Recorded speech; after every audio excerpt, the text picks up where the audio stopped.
من يهده الله فلا مضل له ومن يضلله فلا هادي له ونشهد أن لا إله إلا الله وحده لا شريك له ونشهد أن سيدنا وسندنا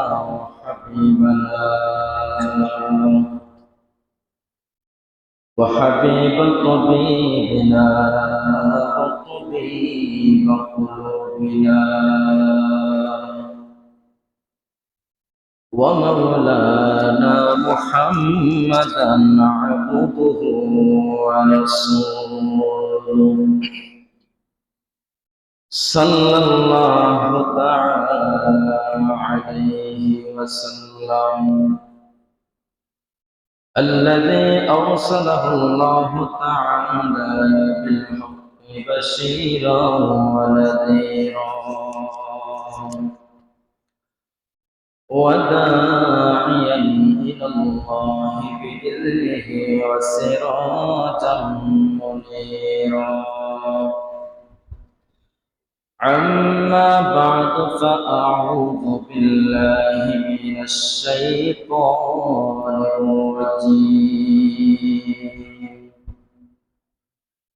بسم الله الرحمن الرحيم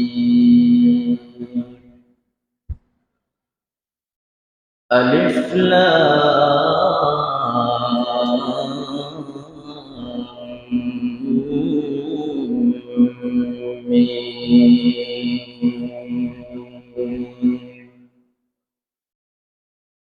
ذلك الكتاب لا ريب فيه هدى للمتقين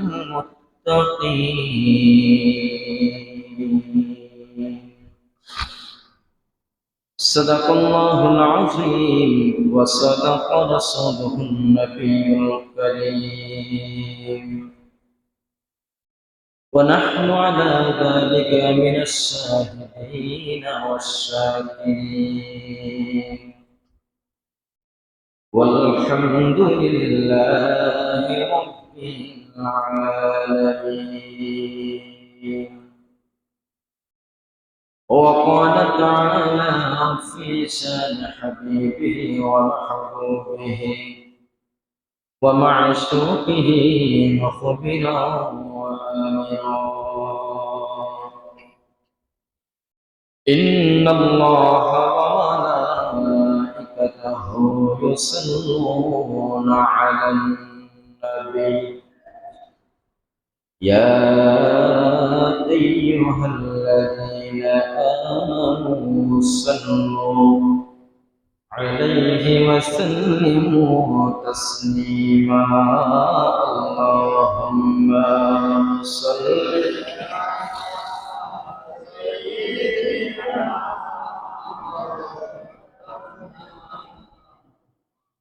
وعلى آل سيدنا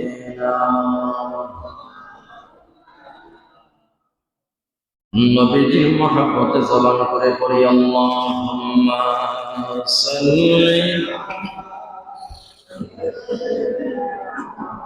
মাওলানা মুহাম্মাদ ওয়া আলা আলি মাওলানা দয়ার আল্লাহ দয়া করো নসিব করো মদিনা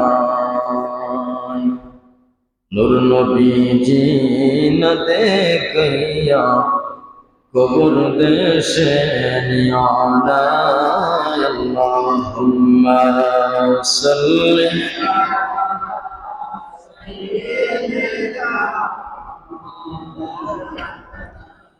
محمد وعلى آل سيدنا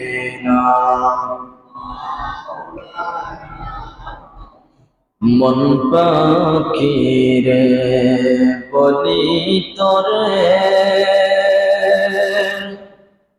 আর তৃষ্ণা রে বেদনা তখত যদি ডানায় মোরার যাইতাম সোনার মদিনা আল্লাহুম্মা সাল্লি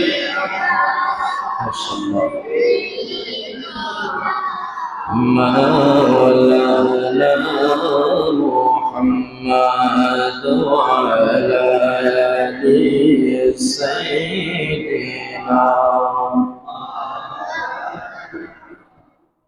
لا إله إلا الله لا إله إلا الله لا إله إلا الله لا إله إلا الله لا إله لا إله لا إله আল্লাহ কত সুন্দর মদিনা আমরা কোন পথে হব রওয়ানা বলি কত সুন্দর মদিনা আমরা কোন পথে হব রওয়ানা দয়াল্লাহ দয়া করে দয়াল্লাহ করে পুরাও মনের বাসনা লা ইলাহা লা ইলাহা লা ইলাহা ইল্লাল্লাহ লা ইলাহা ইল্লাল্লাহ লা ইলাহা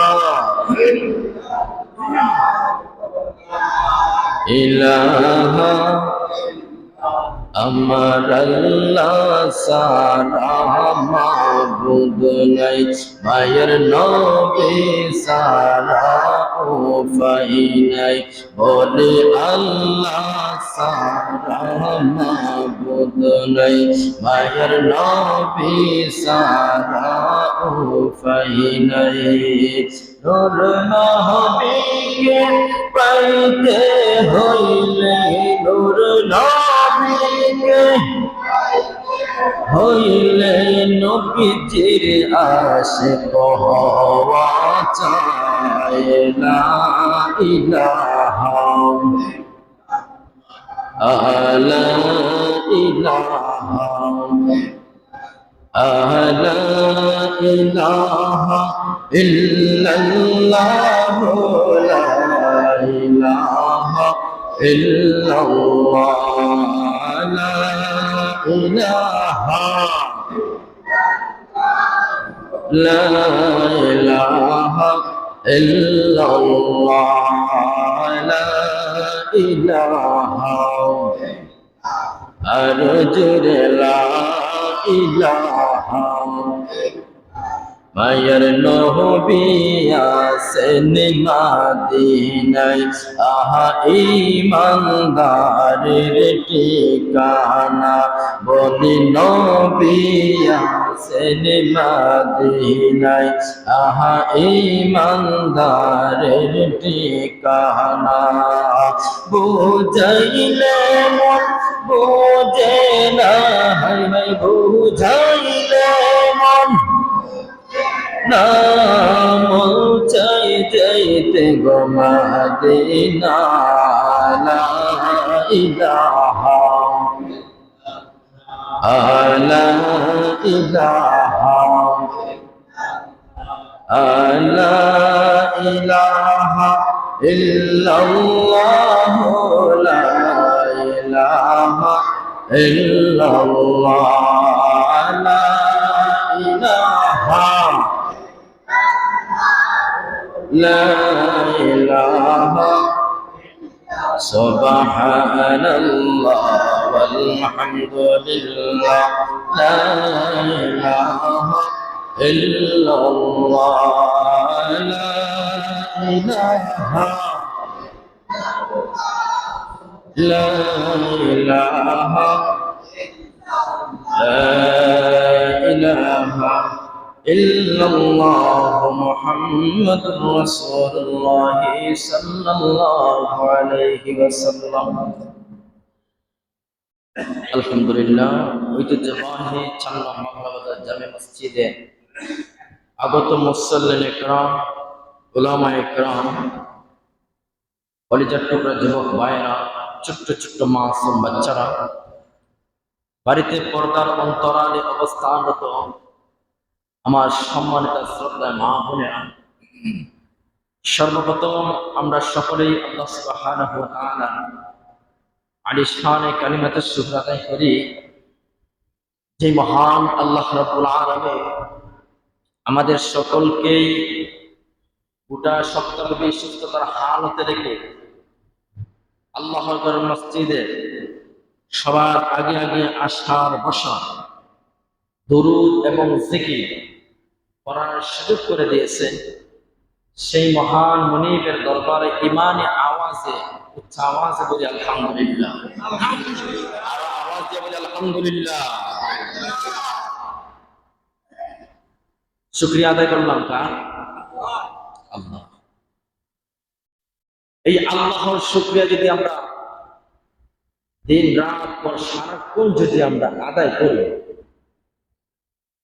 মুনিবের শুকরিয়া আদায় করে শেষ করা সম্ভব হবে? কেন? আমরা যেই সমস্ত আল্লাহর নিয়ামত পেয়েছি, আল্লাহর তরফ থেকে যেই সমস্ত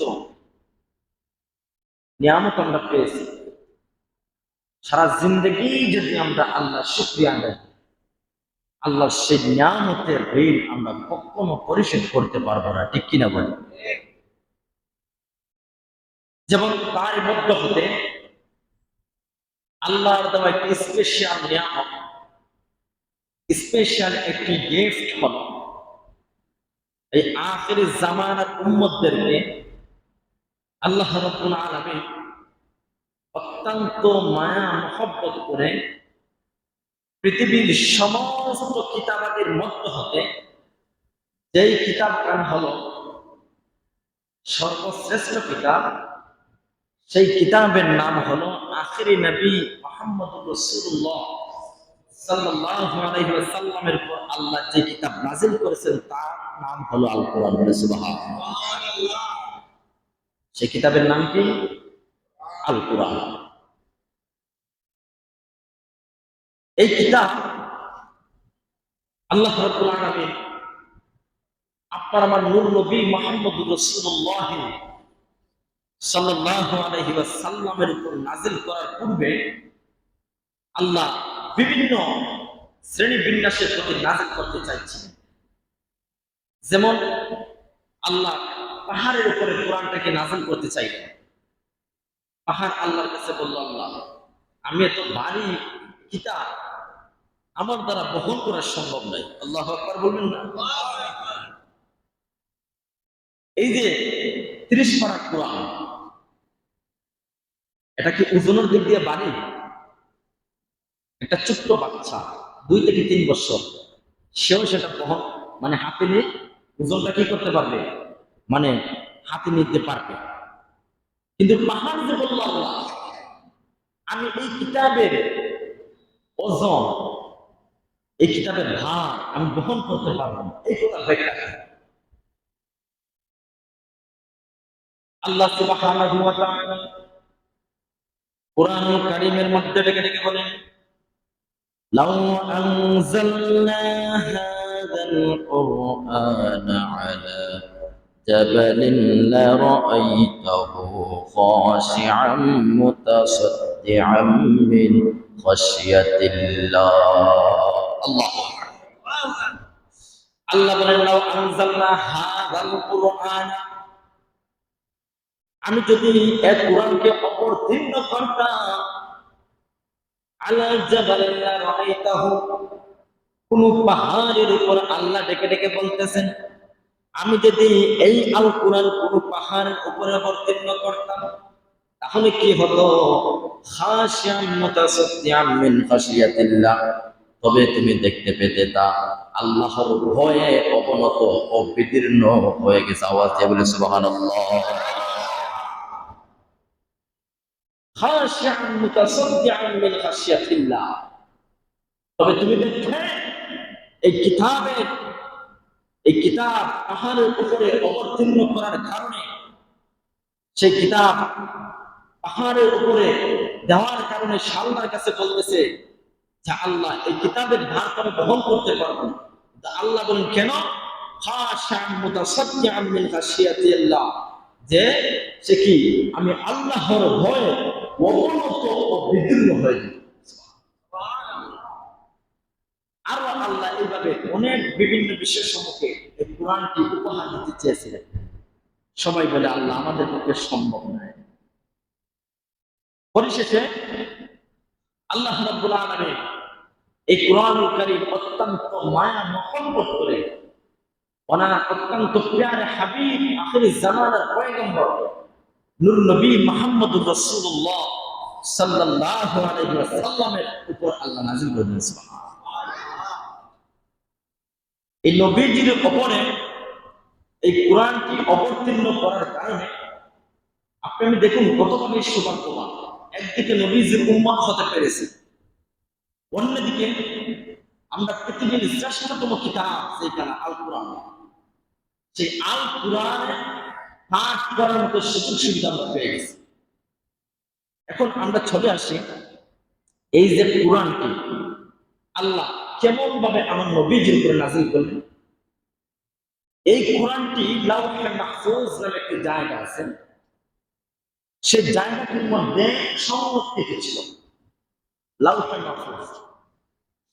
আল্লাহ রাব্বুল আলামিন বলেন বাল হুয়া কুরআনুম মাজিদুন ফি লাওহিম মাহফুজ।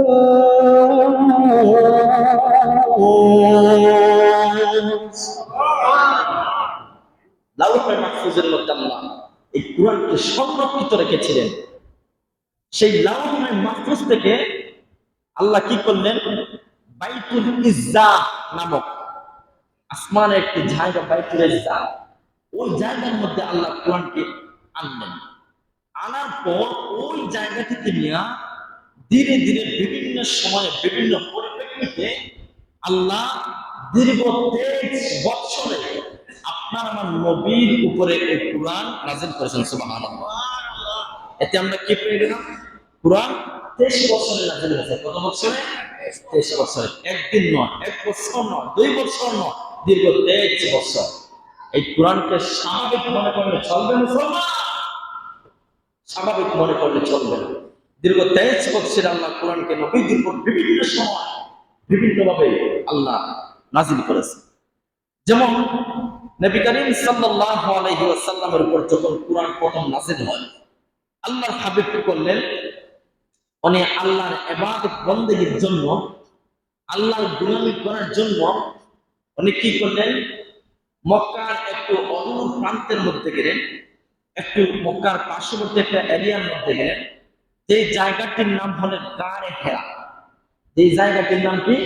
গারে হেরা। যারা হাজী সাহেব আছেন, যারা আপনাদের সৌভাগ্য হাজী সাহেব হজ করেছেন, আপনারা হয়তো জায়গাটা চিনবেন। যে জায়গাটির নাম হলো গারে হেরা, যে জায়গার মধ্যে আল্লাহর হাবিব অত্যন্ত ধ্যান মগ্ন সহকারে নিরিবিলি ভাবে আল্লাহর গোলামি করতেন। বলে সুবহানাল্লাহ। নিরিবিলি ভাবে আল্লাহর গোলামিতে মগ্ন থাকার জন্য আল্লাহর হাবিব ওই গারে হেরার মধ্যে যেতেন। আল্লাহর হাবিব বর্ণনা করেন, একদিন আমি গারে হেরার মধ্যে আল্লাহর গোলামিতে মগ্ন ছিলাম। আল্লাহর গোলামি করা অবস্থায় হঠাৎ করে আমি লক্ষ্য করে দেখলাম আমার কাছে একজন অত্যন্ত সুন্দর একজন মানুষ, আগন্তুক একজন ব্যক্তি, সুন্দর একজন মানুষ, উনি আমার পাশে এসে উনি আমাকে সালাম আদান প্রদান করলেন। তারপর বললেন, আখির জামানের নবী মুহাম্মদুর রাসূলুল্লাহ সাল্লাল্লাহু আলাইহি ওয়াসাল্লাম, আপনি আল্লাহর কোরআন থেকে তেলাওয়াত করেন, আপনি পাঠ করুন। আল্লাহর হাবিব বলেন, মা আনা বিকারি, আমি কোনো কারি নয়, আমি কোনো পাঠক নই।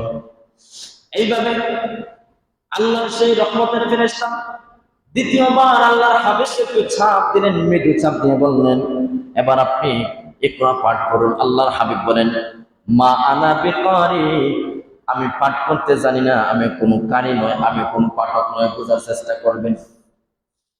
তৃতীয়বার যখন আল্লাহর রহমতের ফেরেশতা আল্লাহর হাবিবকে তৃতীয়বার বুকের মধ্যে জড়াইয়া শক্ত করে আলিঙ্গন করলেন, খুব শক্ত সহকারে আল্লাহর হাবিবকে যখন ঝরাইয়া ধরার পর জিবরাইল আলাইহিস সালাতু সালাম বলে, ওগো আখিরের জামানার নবী, এখন আপনি পাঠ করুন, এখন আপনি তেলাওয়াত করুন। আল্লাহর হাবিবকে যখন তৃতীয়বার ছাপ দেওয়ার পর জিবরাইল আলাইহিস সালাতু সালাম এই কথা বললেন, দেখা যায় আল্লাহর তরফ থেকে, আল্লাহর পক্ষ থেকে সঙ্গে সঙ্গে আল্লাহর হাবিব সূরা আলাকের প্রথম 5 আয়াত তেলাওয়াত করে বল ফেললেন। আওয়াজ দিয়ে বলবেন আল্লাহু আকবার। জিবরাইল আলাইহিস সালাতু সালাম যখন তৃতীয়বার ছাপ দিলেন, আল্লাহর তরফ থেকে জিবরাইলের মাধ্যমে আল্লাহ অটোমেটিক্যালি একটা ব্লুটুথ কানেক্ট করে দিলেন। আল্লাহ রাব্বুল আলামিন একটা শেয়ারে কানেক্ট করে দিলেন। জিবরাইল আলাইহিস সালাতু সালাম ছাপ দেওয়ার মাধ্যমে জিবরাইলের মধ্য থেকে আল্লাহর হাবিবের ভিতরে চলে গেল। এই যে চলে যাওয়ার, এই যে পাঠ করার, আল্লাহর হাবিব যে কোরআনের আয়াতের প্রথম 5 আয়াত তেলাওয়াত করলেন, আওয়াজ দিয়ে বলতে হবে, সমস্ত দয়া আর মায়া একমাত্র আল্লাহর দয়া মায়া। আল্লাহর হাবিব 5 আয়াত পর্যন্ত তেলাওয়াত করেছেন। যখন জিবরাইল আলাইহিস সালাতু সালাম এই ওহী আল্লাহর হাবিবকে দিয়ে চলে গেলেন, আল্লাহর হাবিব নবী মুহাম্মদুর রাসূলুল্লাহ সাল্লাল্লাহু আলাইহি ওয়াসাল্লাম বাড়ির মধ্যে চলে গেলেন। বাড়িতে যাওয়ার পর ওনার কলিজার টুকরা বিবি, যার নাম হলো খাদিজাতুল কুবরা, এই খাদিজাতুল কুবরা আমার নবীর ধন সম্পদ থেকে নয়, আমার নবীর প্রেমিক মাত্র পাগল পারা হয়ে বিয়ে করেছিলেন। আমার নবীজির চরিত্র দেখে, আমার নবীজির আদর্শ দেখে, আমার নবীজির এই সমস্ত গুণাবলী দেখে বয়স্ক মহিলা খাদিজাতুল কুবরা নবীজিকে বিবাহ করেছেন। আর খাদিজাতুল কুবরাকে বিবাহ করার পর আল্লাহর হাবিব খাদিজার প্রতি মায়া মহব্বত সৃষ্টি করে দিয়েছেন কে? মনে করুন, উদাহরণস্বরূপ আমি আমার ব্যাপারে বলতেছি, আমি 27-26 বছরের যুবক। এখন যদি আমাকে আইসা কেউ বলে 40 বছরের মহিলা যদি আইসা বলে আমাকে কি বিয়া করবা, আমি কি রাজি হবো? আপনি রাজি হবেন? সবাই তো চায় একটু তার চেয়ে বয়স কম হোক, কিন্তু আল্লাহর হাবিব তখন খাদিজাতুল কুবরার চেয়ে বয়স কম। খাদিজাতুল কুবরার বয়স 40। উনি অত্যন্ত ধনবান একজন মানুষ ছিলেন। আম্মাজান খাদিজা, ওনার সম্পদের অভাব ছিল না। উনি ইচ্ছা করলে আরব জমিনে বিত্তশালী সম্পদশালী ব্যক্তিদেরকে বিবাহ করতে পারতেন, কিন্তু তাই না করে আম্মাজান খাদিজাতুল কুবরা নবীজির চরিত্র, নবীজির আদর্শ থেকে পাগল করা হয়ে বিবাহ করেছেন। সুবহানাল্লাহ। আল্লাহর হাবিব যখন এই সূরা আলাকের প্রথম 5 আয়াত নাযিল হলো, আল্লাহর হাবিবের শরীরের মধ্যে গর্ব ছুটে আসলো। আল্লাহর হাবিব বড় হয়ে গেলেন। আল্লাহর হাবিব খুব বেশি জ্ঞানে গেলেন। কোন বর্ণনা মতে আছে আল্লাহর হাবিবের শরীরের মধ্যে জ্বর চলে আসলো। আল্লাহর হাবিব বাড়ির মধ্যে গেলেন। বাড়িতে যাইয়া কলিজার টুকরো বিবি, যে কঠিন পরিস্থিতির দিনের একমাত্র সঙ্গে খাদিজাতুল কুবরা, আম্মাজান খাদিজাকে গিয়ে বললেন, হ্যাঁ কলিজার টুকরো বিবি খাদিজা, আমি মুহাম্মদকে জড়াইয়া দাও, আমি মুহাম্মদকে কম্বল দ্বারা আবৃত করে দাও। আমি খুব বেশি ভয় পেয়ে গেলাম। আমার এই জীবনে আজকে যেইভাবে আল্লাহর তরফ থেকে ওহী এসেছে, আমার জীবনে আল্লাহর তরফ থেকে আজকে যেইভাবে একটি ওহী এসেছে, আমার জীবনে এইভাবে কঠিন ওহীর সম্মুখীন আমি মুহাম্মদুর রাসূলুল্লাহর কোনদিন সম্মুখীন হই নাই। সুবহানাল্লাহ। আল্লাহর হাবিব বলেন, জাম্মিলুনি জাম্মিলুনি, অর্থাৎ ছাগল দিয়ে আমাকে আবৃত করে না। আল্লাহর হাবিব বলেন জাম্মিলুনি। এই সময় আল্লাহ রাব্বুল আলামিন নূর নবী আখির জামানার নবী মুহাম্মদুর রাসূলুল্লাহ সাল্লাল্লাহু আলাইহি ওয়াসাল্লামের উপর ওই জাম্মিলুনি বলার পর আল্লাহর তরফ থেকে সূরা মুজাম্মিল আল্লাহর নবীর প্রতি আল্লাহ অবতীর্ণ করেছেন। সুবহানাল্লাহ। জাম্মিলুনি, চাদর দিয়ে আমাকে ডেকে নাও। জাম্মিলুনি, চাদর দিয়ে আমাকে আবৃত করে নাও। আর আমরা লক্ষ্য করে দেখলাম কুরআনুল কারীমের 114টি সূরার মধ্য থেকে আল মুজাম্মিল নামে একটি সূরা আছে না নাই? আওয়াজ যখন আছে না নাই? এই মুজাম্মিল সূরা কই থেকে আসলো? আল্লাহর হাবিবের এই ওহীর পরে যখন জাম্মিলুনি বললেন তখন আল্লাহ কি করলেন? আল্লাহ সূরা মুজাম্মিল কি করে দিলেন? নাযিল করে দিলেন। আল্লাহ রাব্বুল আলামিন বলেন يا أيها المزمل قم الليل إلا قليلا نصفه أو انقص منه قليلا أو زد عليه ورتل القرآن ترتيلا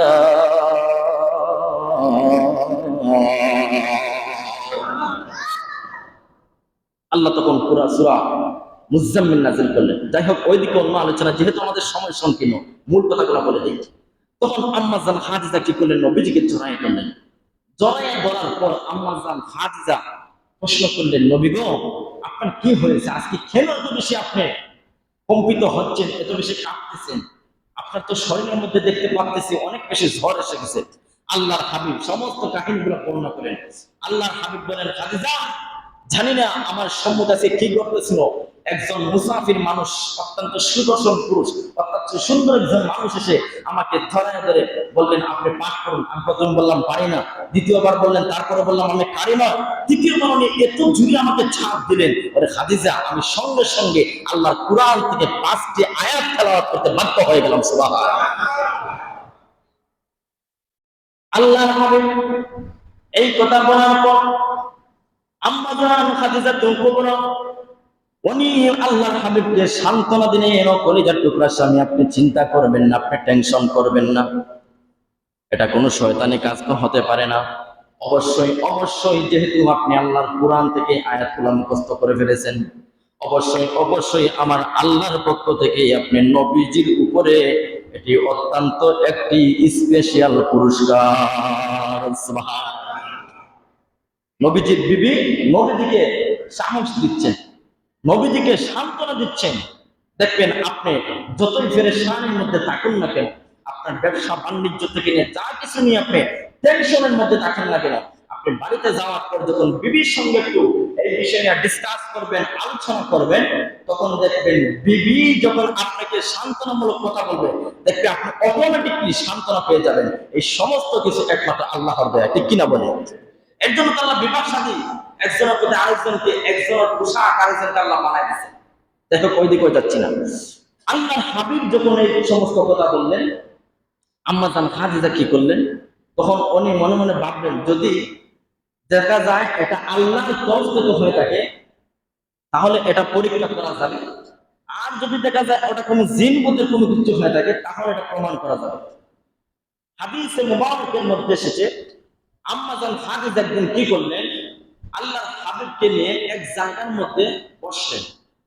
বসার পর আম্মা জান খাদিজাতুল কুবরা উনি পরীক্ষা করতেছে উনি কি ফেরেশতা না শয়তান।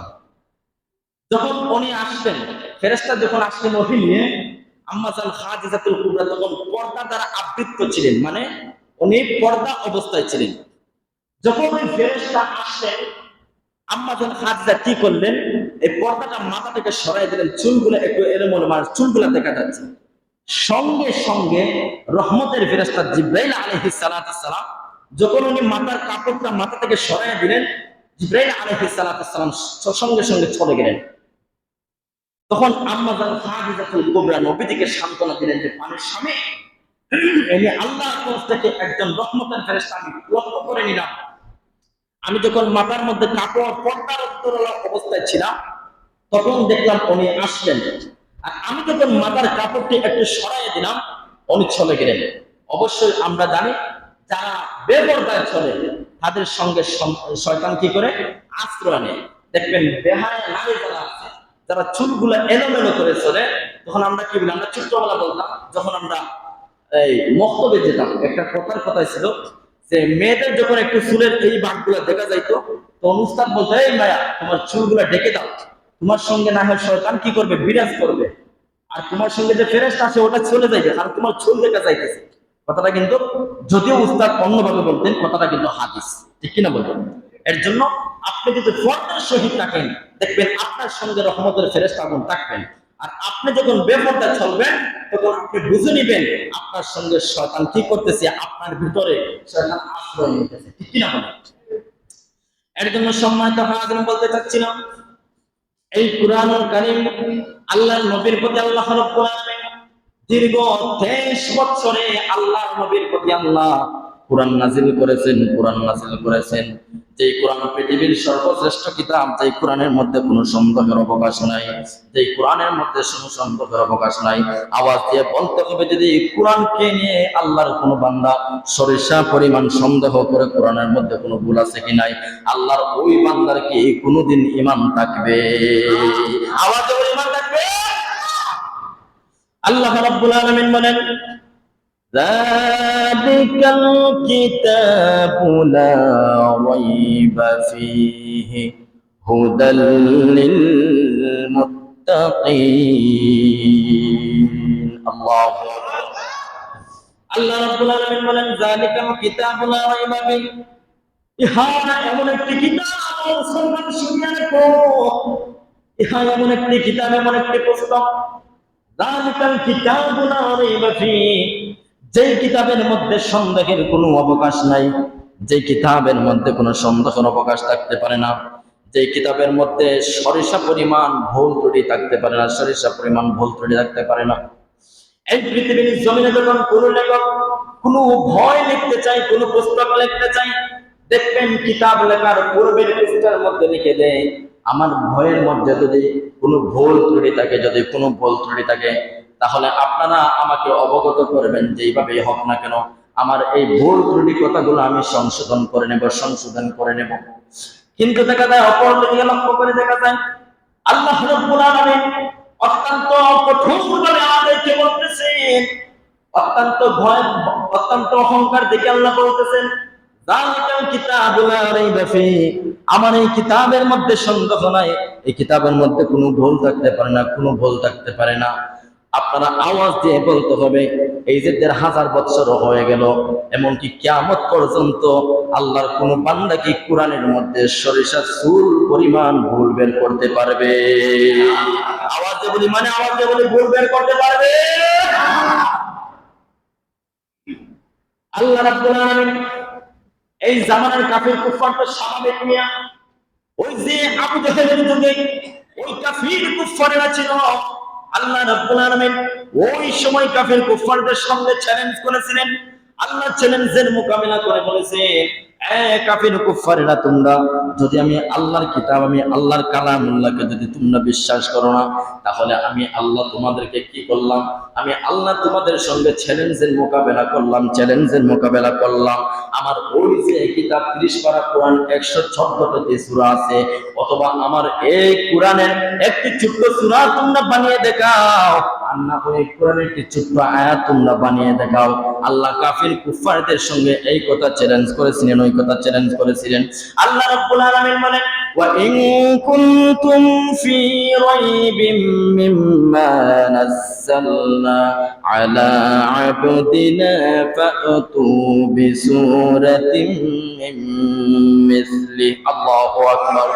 আল্লাহ রাব্বুল আলামিন বলেন, তোমরা যদি আমি আল্লাহর এই কুরআন সম্পর্কে বিন্দু পরিমাণ সন্দেহ থাকে, যা আমি আমার বান্দা আলা আবদিনা, যা আমি আমার বান্দা, অর্থাৎ ওই জায়গার মধ্যে আবদিনার বান্দা দ্বারা আল্লাহ রাব্বুল আলামিন নূর নবী, হায়াতুন নবী, আখির জামানার নবী মুহাম্মদুর রাসূলুল্লাহ সাল্লাল্লাহু আলাইহি ওয়াসাল্লামকে আল্লাহ বুঝিয়েছেন। সুবহান আল্লাহ রাব্বুল আলামিন বলেন, আলা আবদিনা ফাতু বিসূরাতিন মিন মিসলি, যা আমি আমার পয়গম্বর মুহাম্মদের উপর নাযিল করলাম, যে আমার পয়গম্বরের উপরে যে কোরআন নাযিল করলাম, ও কাফির কুফারেরা তোমরা শুনিয়া করে ওই কোরআনের অনুরূপ একটি ফাতু বিসূরাতিন মিন মিসলি, অনুরূপ একটি সূরা তোমরা আমাকে বানিয়ে দেখাও, অনুরূপ একটি সূরা আমাকে বানিয়ে দেখাও। আল্লাহ শুধু তাই বলে শেষ নয়, আল্লাহ তাদেরকে আরো কঠিন চ্যালেঞ্জ করলেন। আল্লাহ বলেন ওয়াদউ শুহাদাআকুম মিন দুনিল্লাহি ইন কুনতুম সাদিকিন। আল্লাহ রাব্বুল আলামিন বলেন ওয়াদউ শুহাদাআকুম, হে কাফির কুফারের দলেরা শুনে রাখো, আমি আল্লাহ তোমাদের সঙ্গে এমন ভাবে মোকাবেলা করলাম, আমি আল্লাহ ছাড়া তোমাদের মধ্য থেকে যদি কোনো সাহায্য করে থাকে তাহলে তোমরা সাহায্য নিতে পারো, তোমরা সহযোগিতা নিতে পারো, সহযোগিতা নিতে পারো। তোমরা যেইভাবে সাহায্য হোক না কেন, সহযোগিতা হোক না কেন, যদি তোমরা কি করো, সত্যবাদী হলে তোমরা এইভাবে একটি সূরা অথবা একটি আয়াত বানায় দেখাও। এই আল্লাহর এই চ্যালেঞ্জের মোকাবিলার মধ্যে পাপিষ্ঠ কাফির কুফফারগণ হেরে গিয়েছিল। আওয়াজ দিয়ে বলে ঠিক কিনা? আল্লাহ সেই চ্যালেঞ্জের মোকাবিলার মধ্যে কাফির কুফফারগণ হেরে গেছে ওই সময়। আর ওই জামানায় এসে দেখা যায় কুরআনকে নিয়ে আল্লাহর কিছু নাফরমান বান্দারা কুরআনের ভুল ত্রুটি ধরতে চায়, কুরআনকে নিয়ে অপমান করতে চায়, কুরআনকে নিয়ে ব্যঙ্গচিত্র করে, কুরআনকে নিয়ে বিভিন্ন বিদ্রুপ নানান ধরনের খারাপ ধরনের কথা বলে। আমরা সম্মানিত প্রিয়, আমি একটা মেসেজ আপনাদেরকে দিতে চাই, যদি প্রকৃত মুসলমান হয়ে থাকেন আপনার অন্তর থেকে ততক্ষণ পর্যন্ত কিনা করবেন, সেটাই হলো প্রকৃত মুসলমানের আলামত। যারা ইসলাম, নবী, আল্লাহ নিয়ে কি করবে, বিভিন্ন ধরনের বিরূপ মন্তব্য করবে, খারাপ মন্তব্য করবে। আমরা কিছুদিন আগে লক্ষ্য করলাম যে বাংলার জমিনে কিছুদিন আগে আপনারা যারা মোবাইল, অ্যান্ড্রয়েড মোবাইল যারা ইউজ করেন, কিছুদিন আগে দেখলাম একটা হিন্দু যুবক, নর্থ সাউথ একটা ইউনিভার্সিটি আছে, ওই জায়গার মধ্যে হিন্দু যুবক, আসলে আমি যখন ভিডিওটি দেখেছিলাম তখন ভিডিও বেশি হলে 5 সেকেন্ড হয়তো আমি দেখেছি। দেখার পর আমি আর নিজের মধ্যে ঠিক না, মানে কিরকম যে হয়ে গেছে এইরকম দৃশ্য দেখার পর কোনো খাঁটি মুসলমান, কোনো খাঁটি ইমানদার কোনোদিন বরদাস্ত করতে পারবে না, ঠিক কিনা বলে? বরদাস্ত করতে পারবে না এই সমস্ত দৃশ্য। সেই হিন্দু যুবক দেখলাম কোরআনটা তার পায়ের নিচে ফেলে, কোরআনটা তার পায়ের নিচে ফেলে এমন ভাবে সে পা দ্বারা মলতেছে, এমন ভাবে সে পা দ্বারা মলতেছে। তখন যখন তাকে দেখলাম বিভিন্ন ভাবে অজুহাত দেখানো হলো, সে নাকি মানসিক ভাবে রোগী, সে নাকি পাগল মানুষ। আচ্ছা কোন তো দেখি সে পাগল মানুষ একমাত্র কোরআন চিনল, বাইবেল চিনল না, গীতা চিনল না, শুধু কি কোরআন চিনে? এখন আপনার আওয়াজ যে কম দেখি, সে পাগল না সে একটা জানোয়ার? আমি তো বলবো সে পাগল নয়। সে যদি পাগল হয় মিয়া, তাহলে এত নামি দামি একটা ইউনিভার্সিটিতে কেমন ভাবে লেখাপড়া করেছে? আমরা এই বাংলার জমিন থেকে পুরো বিশ্বকে জানিয়ে দিতে চাই, আল্লাহ কোরআনের সঙ্গে যারা বিয়াদবি করবে, এই ইসলামের সঙ্গে যারা বিয়াদবি করবে, আমার নবীজির উপরে যারা বিয়াদবি করবে, আমার আল্লাহর উপর যারা বিয়াদবি করবে, সেই যেই দলের হোক, সেই যেই পুত্রের হোক, যেই দেশের হোক, আমরা তাকে এই বাংলার জমিন থেকে বিতাড়িত করতে চাই, ঠিক কি? তাকে বাংলার জমিন আমরা সুস্থতার হালতে দেখতে চাই না। দরকার হয় সে যে পা দিয়ে কোরআনকে কি করেছিল, স্পর্শ করেছিল, তারা পাটাকে ভেঙে দেওয়া হোক, এমন কে কথা হলো তাকে ফাঁসি দিয়ে দেওয়া হোক। মুসলমানদের কলিজা আঘাত করবে আর মুসলমানরা বরদাস্ত করে থাকবে। কিন্তু দেখা যায় এই বাংলাদেশ, আমরা তো প্রায় বলি 99% বাংলার মুসলমান অথবা 95% বাংলাদেশের মুসলমান, আমি তো বলবো নামমাত্র 95% মুসলমান, নামমাত্র।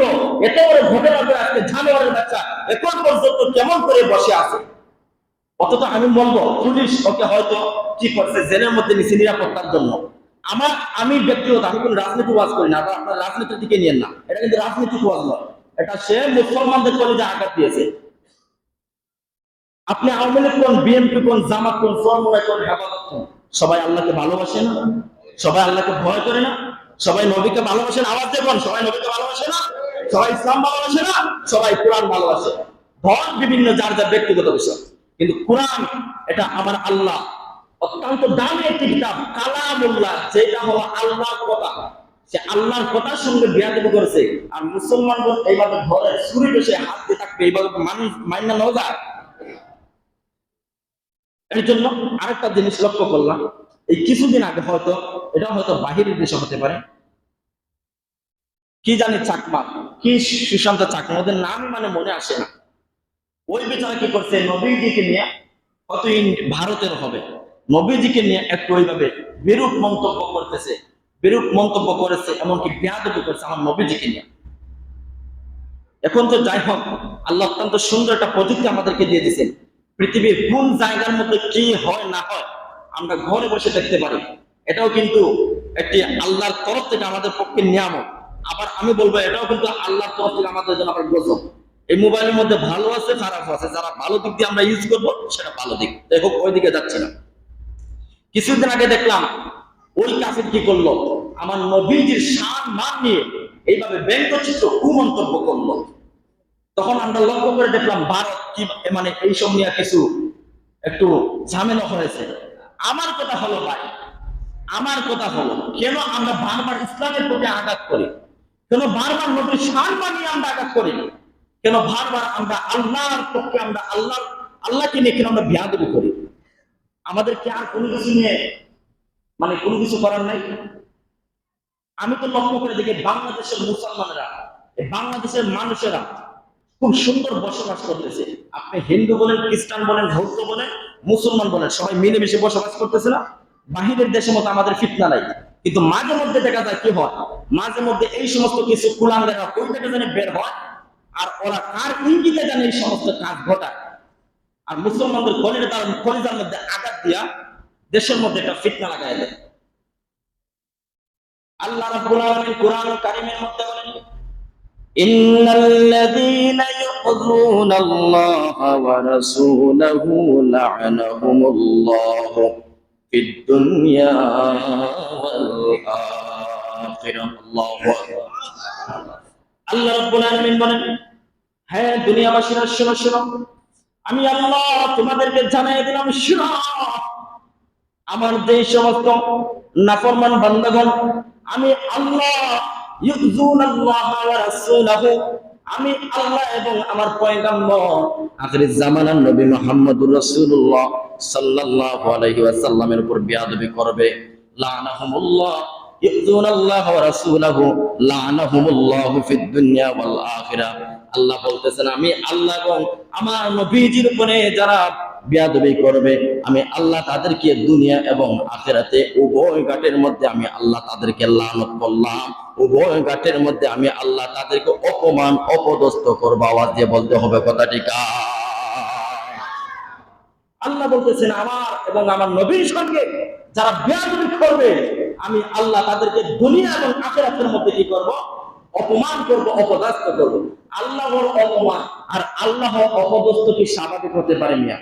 আবার যখন হতে পারে, এই যে কাফিরের বাচ্চা এই কোরআনকে নিয়ে এইভাবে খারাপ একটা আচরণ করলো, খারাপ একটি আচরণ করলো, তার কি একটাবার কলিজা কাঁপে নাই যে মুসলমানদের এই আল্লাহ মুহূর্তের ভিতর চাইলে এই পৃথিবীকে ধ্বংস করতে পারে কি? ঠিক না?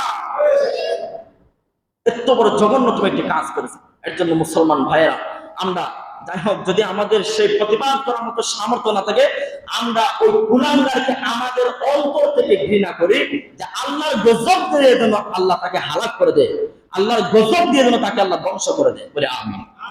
কাফিরদের সঙ্গে এই সমস্ত দোয়া করতেন, জায়েজ আছে, সমস্যা নাই। সে আল্লাহর সঙ্গে বেয়াদবি করবে, কোরআন নিয়ে বেয়াদবি করবে, আমাদের শান্ত সিস্টেম দেশের মধ্যে হাঙ্গামা সৃষ্টি করবে, এটা তো মেনে নেওয়া যায় না। তো সম্মানিত হাজির, বলতে চাচ্ছিলাম, এই কোরআন আল্লাহর কোরআন, এই কিতাব আল্লাহর কালাম, এই কোরআনের মধ্যে যা কিছু কথা এসেছে, আওয়াজ দিয়ে বলতে হবে সমস্ত কথা কার? আওয়াজ দিয়ে সমস্ত কথা কার? যে কোনো কাফের কুফার এই কোরআন নিয়ে বেয়াদবি কোনো প্রায়তন আমরা মুসলমান হিসাবে প্রতিবাদ করতে পারি। আল্লাহ রাব্বুল আলামিন বলেন, আমার এই কোরআনের হেফাজতকারী হলাম আমি আল্লাহ। ইন্না নাহনু নাযালনা যিকরা ওয়া ইন্না লাহু লাহাফিজুন। হ্যাঁ আমার গোলামেরা শুনে রাখো, আমি আল্লাহর এই কোরআনের হেফাজতকারী আমি আল্লাহ। যে এই কোরআনের হেফাজতকারী আমার আল্লাহ হয়ে গেলে, ওই কোরআনের সঙ্গে যারা বেয়াদবি করবে, ওই কোরআনের সঙ্গে যারা ব্যঙ্গারোপ করবে, আমার আল্লাহ ছাড় দেন, কিন্তু আমার আল্লাহ ছেড়ে দেন না। আমার আল্লাহ ওই বেয়াদবকে একদিন ধরতে পারবেন, ঠিক কিনা বলি? এর জন্য মুসলমান ভাইয়েরা আমার, আমরা এই কোরআন আল্লাহর তরফ থেকে একটি স্পেশাল নিয়ামত পেয়েছি। এই কোরআনকে আমরা ভালোবাসবো, এই কোরআনকে আমরা আঁকড়ে ধরার চেষ্টা করব। আল্লাহ রাব্বুল আলামিন কি এই আল্লাহর হাবিব বিদায় অনুষ্ঠানের বিদায় ভাষণের সময় কি বলেছেন? তোমরা দুইটি জিনিসকে আঁকড়ে ধরো, কালামুল্লাহ ওয়া সুন্নতি রাসূলিল্লাহ, আল্লাহ